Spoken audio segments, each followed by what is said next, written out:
If you do go on to enjoy today's video, please remember to hit that like button and of course subscribe for more content. And if you need any coins for Ultimate Team to get a head start on the game, head to the link in the description. Use the code TVM for a discount at checkout.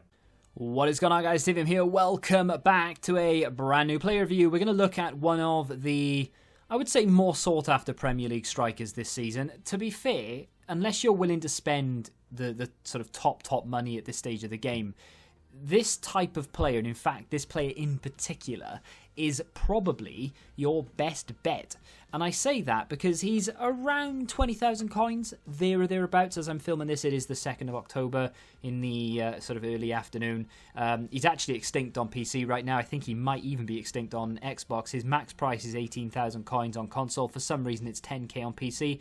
That's why he's extinct. I don't really know why EA have done that. But on PlayStation, there are a few popping up for around 17,000 coins.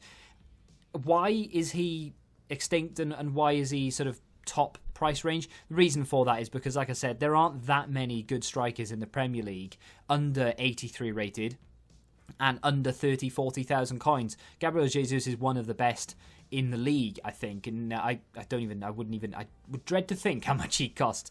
Rodrigo has a lot going for him. He's got the 4-star skills. Unfortunately, doesn't he have a 3-star weak foot? I did mention this in the Gareth Bale review earlier today. I'm not really looking at things like weak foot and a few other stats here or there at the moment. And I mean, there are reasons for it. The main reason is because we're not really in that foot champs mode. It's not open yet. It's not going to be for a few weeks. So we don't really need to worry about that too much. But the other side of it is I'm still learning the game. You know, like some of the clips you're going to see, they're not going to be that good. And I could maybe have done better in certain situations. So it's going to be a case of trying to figure out the game while giving an honest opinion, but not being too harsh on these guys because it's at the very beginning of the game. It is so much different to FIFA 20. It might not look it for those of you who haven't played it, but it really is that much different. The meta of last year isn't really a thing this year. You know, the dragbacks, they're kind of effective, but not really as effective as they were, and so on and so forth. So being 6 foot with a high attacking work rate is, when you look at it and you don't really know an awful lot about the game, you might think, well, he's probably not going to be that good. But actually, it doesn't matter how tall they are and agility and balance at the moment because no one can defend and players seem to be able to dribble and feel agile despite the fact that they're not on paper, which is a bit of a weird thing. But I like it. I hope they don't patch it and ruin it, to be honest. 90 acceleration, 91 sprint speed, which obviously makes him feel very, very fast.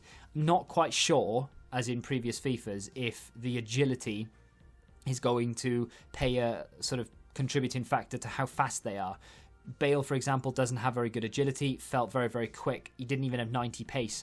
Rodrigo has 91 pace, has 80 agility, 74 balance, but he does feel very, very fast. Rodrigo is faster than Bale in game, so I don't know, maybe agility doesn't really play too much of a part, I'm not sure. Either way, he's one of those very early game, dare I say meta, it's not really meta, but you know what I mean. He's one of those early game overpowered cards, that's the word I'm looking for, overpowered.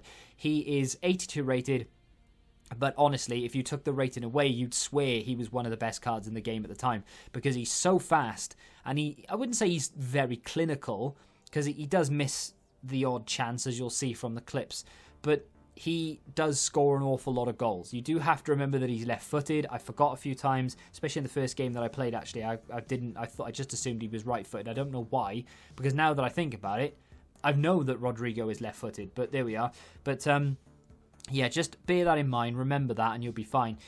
On paper, his card doesn't look great. You know, he's got that pace, which is awesome, but then everything else is kind of like, well, it's all right, I suppose. It's an 80-ish rated card. So you've got the 83 reactions. Don't know how much of a part they're going to play within the game yet. 82 ball control, 81 dribbling, 80 composure. That composure is about right, actually, because sometimes it's fine.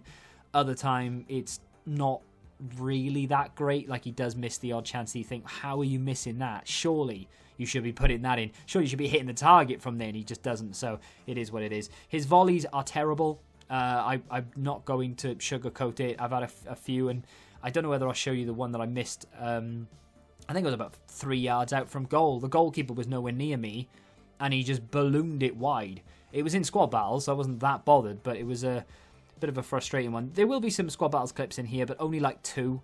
Like, just to chuck it in, just for those who are interested in squad battles itself. His positioning is very good. He's always really like in the right place at the right time. I wouldn't have anything to say negative about that. His passing is okay.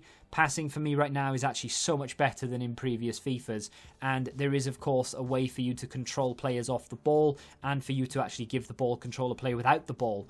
It's a fantastic system. It's going to take a lot of getting used to, and it's a little bit, finicky to work out here or there, but in general I am really enjoying experimenting with it, and I think it will be something that most people are going to need to learn how to use if you're going to want to compete this year.